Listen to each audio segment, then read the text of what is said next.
Greetings, everybody. I felt compelled to come on and do this quick video before I went to the gym. I just have a lot on my mind and my heart, and I just wanted to share on video. I do a lot of vlogging, but I'm at a point in my life where I really want to just start having discussions with people about the things that's going around, especially in the spiritual world.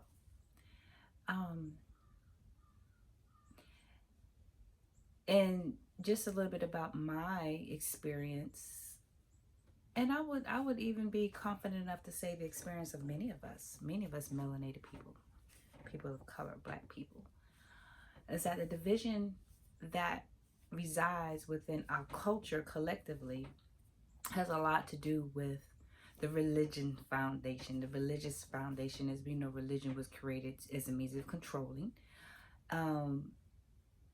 And it did just that. It does just that. But what I have seen and what I'm experiencing is that has morphed, or it is morphing into more of the spiritual realm things, like the spirituality, those spiritual gurus or spiritual narcissists, leaders. All of that comes in full circle when it comes to the spiritual journey, the spiritual walk that we all, or most of us, are taking knowingly and unknowingly. You know, there are some of us who are intentional about our spiritual journey. And there are some who are on the spiritual journey, whether they speak about it or not. That's just, what is it? Human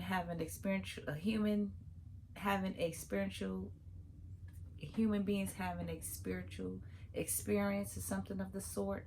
And you can look at it vice versa, a spiritual being having a human experience. It goes both ways. I just not too long ago woke up, so my speech is like, ugh. And I'm really emotional. You know, I've had experiences. I just had one this weekend where it tested. And I love to be tested, because being tested makes me stronger, and it really helps me to reflect and self-reflect on myself, on what I'm doing with my world, my life, my purpose, my intentions. So in that reflection, I just keep coming with the same answers, you know. And I'm trying so hard not to get into the story, because I have been not training, but evolving more into the type of person that when I have experiences, I don't put myself in a victim mode, because I'm not a victim. You know, and yeah, in some cases we all are victims. Yeah, I get it. But when it comes to my journey and the elevation that I am experiencing, I'm looking at it as, okay, where did you go wrong, Leah? What could you have done differently?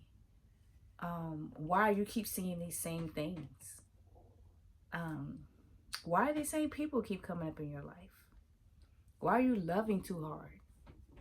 Why are you still wanting this whole sisterhood thing to work so well when it's not? What are you doing? What are you attracting?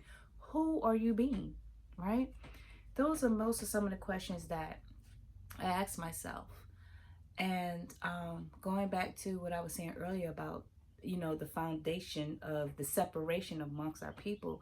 You know, it started with religion, then it's morphed into spirituality. Like, you're hearing people that are attacking others because they're saying they're not really spiritual, or, you know, these spiritual narcissists who have this pretend notion of love, but yet they're spewing so much hate in the same sentence.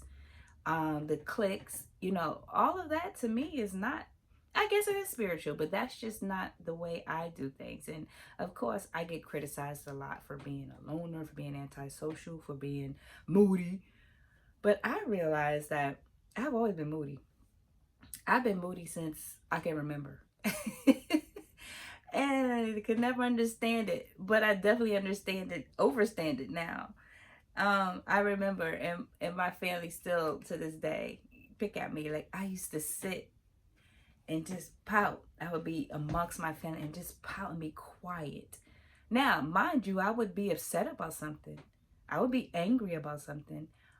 But as a little girl, I couldn't articulate that. All I knew was something wasn't right. I didn't like how this person made me feel. I didn't like how that person made me feel. And I can remember like just situations. My brother and I were 2 years apart. We used to fight all the time. I'm older. I'm the oldest of him. It was three of us. I'm middle. My sister's older, me and then my brother. My brother and I would fight constantly. And my experience now, I just remember me being the blame of it all, you know. And I remember not really being able to talk about it. It was just, go sit down over there, Sean. And then sometimes, you know, like my dad, he was good at, you know, um, um, sorry, that's what I thought. My dad, he was really good at getting on both of us about it, you know. He would make us sit over here, one sit over here, one sit in that corner, and then he would make, you know, do some man stuff. Now we all both fight, you know. But I remember needing and wanting that type of expression from others, like my mother, my sister. It was always like a kind of like, sit back and watch me, and oh, what you doing this time? I don't know if I should have said that, but I did. I'm just talking about my experience. You know, it was always like, you're wrong. You're wrong. Why'd you do this? Why'd you do that? And even now, it's like, I don't even talk about it because I'm like, we're in our 50s. Well, you know, almost. Those things happen. Oh, well. But I know sometimes my brother would bring up stuff like I supposedly said when we were young. I'm like, what? You mad because I called you stupid? Okay, well, first of all, that was wrong. I get it. But for the most part, most siblings, especially when they're young, they call each other dumb things like, you stupid head, you dummy foot. I mean, me and brother used to say stupid stuff to each other. I mean, that's children. But I see it still bother him. And I'm not judging because there are things that happen to me and happen with me and through me as a child that still comes up and bothers me. So, you know, no judgment there, but I did have to look like, what? You mad because I called you stupid when we was little? Okay, well, I'm pretty sure there are a lot of people mad at their siblings right about now because I'm pretty sure that word was used very loosely during your childhood when you were talking to your siblings. But hey, no shame there. It's just things are coming full circle on a whole lot of levels.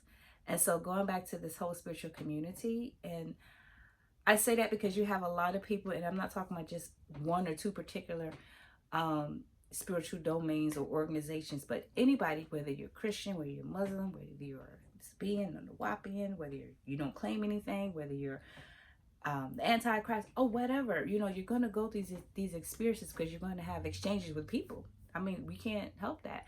And so how that person moves versus how you move, that's a spiritual exchange. You know, when you first have an interaction with a person, and there's this thing now, especially when we do this, and it's about her energy. I don't like her energy. I've done it, you know.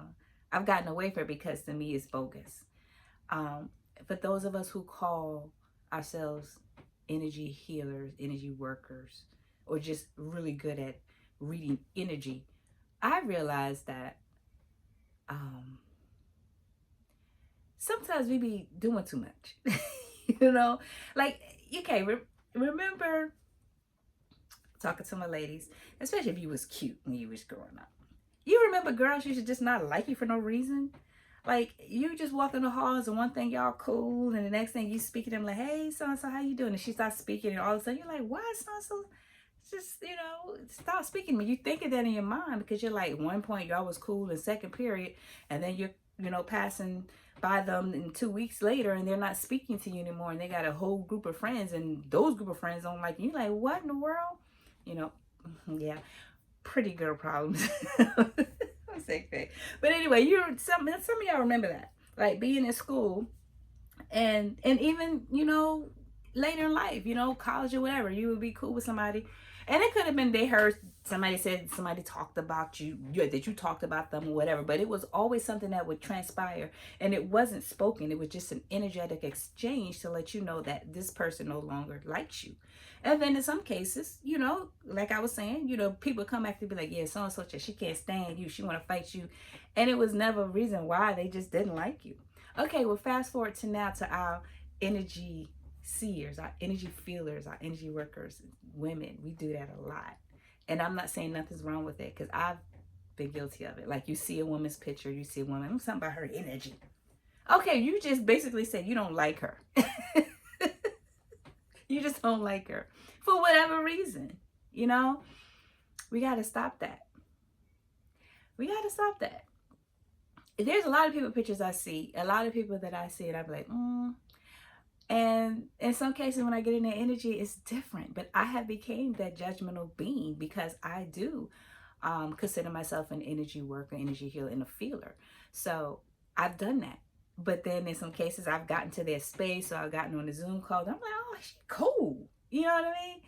So it's just a word. You know, I'm rambling, but I just felt compelled to come on and do this video. And I really need to give you all more of who I am and why I do what I do. I am a financial services consultant or a life insurance broker, but I am in the financial services industry. I have been in that industry for about 3 years now, with a lot of trials and tribulations and a lot of learning. I've actually gone back to school to become a life insurance broker, because it's a school and I'm still learning. And I love it. I love it because it has transformed my life, my viewpoint, and my experiences when it comes to asset protection, money, wealth, creating generational wealth. Because I will tell you, to be candid, I am not and was not the best financial. I wasn't good in that area. I wasn't good with budgeting and saving money and things like that.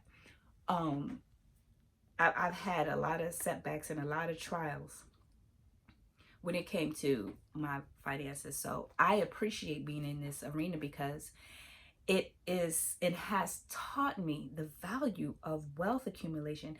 And that is definitely is not just material. It's a spiritual walk. And in lieu of what I was, doing anyway with my life, as far as, my personal spiritual walk, my personal journey, it just aligned with me becoming a life insurance broker, a transformational financial services specialist.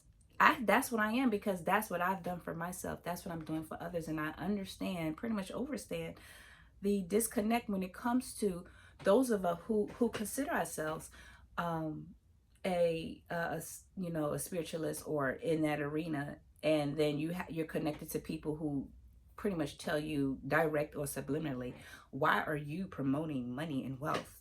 It's not about that. Well, it is about that, because money is energy, money is currency, money is spiritual. All of it connects. So for me, in my personal journey, I realized that the disconnect that I had with myself, with people, the relationships, it comes full circle, because if you don't have relationships with people and you're definitely disconnected with yourself, or you're working on yourself in whatever way, it's not going to work. And then you also have people that can create and maintain great relationships with people, but their whole outlook when it comes to accumulating wealth and money may be a little bit off, because that money and accumulation of wealth puts them in a position of thinking they're better than people. I don't want that for myself.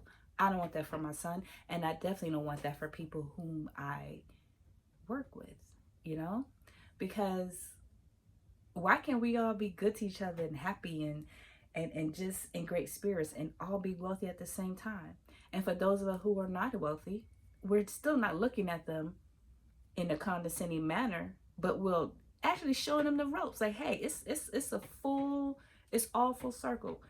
You want to be wealthy, you want your family to be wealthy, you want to accumulate wealth, you want to make sure that wealth stays in your family. Well, it's definitely going to be a journey within first. You got to do the work within before it's able to manifest in the way that you want it to manifest within your world, right? So I needed to come on and just put my voice in the space. And yeah, I kind of feel like I was rambling, but I really feel great about this. So, don't judge me. I do a lot of vlogging, but I said, you know what? Let me just get on here and make this video. I ain't doing the lives yet, but I'm doing this video and I'm putting it out there. And I hope you guys can get a sense of who I am, a little better. You know, I do a lot of posts and a lot of writing, which I love to write, but I just want y'all to see the face in the space in my work area. Like I said, I'm about to go to the gym, so let me go because I have to be there in a few, meet my workout partner, and come back and get some work done. But I am Sean Wea Boynton, also known as Wea, a Tuntet, Maratet, and a Fartet. Wea is my spiritual name. This is me. It's who I am. However, you will hear some people call me Sean. Some people call me Wea. I appreciate Sean. That's the name my mother gave me. I will never, ever disrespect it, as I will never disrespect her. But in this journey, I am Wea. So thank you for listening for 15 minutes and getting to know me. And yeah, so until next time, y'all have a great day. What do? Peace.